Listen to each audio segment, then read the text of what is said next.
के वही दिन ना पूजे जितिया रतिया से वही दिन ना आसीन मास के कृष्ण पक्ष अष्टमी के ही दिन ना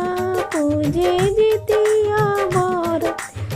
से वही दिन ना सतमी के कर्म माँ गंगा स्नानवा से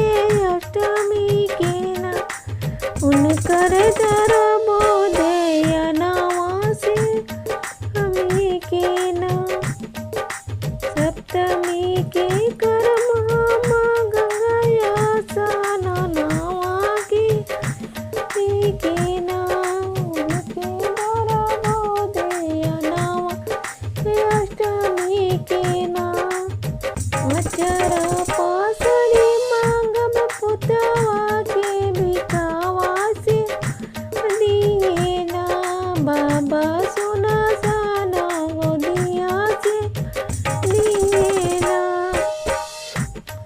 अचर पासरी मांगब पुतवा के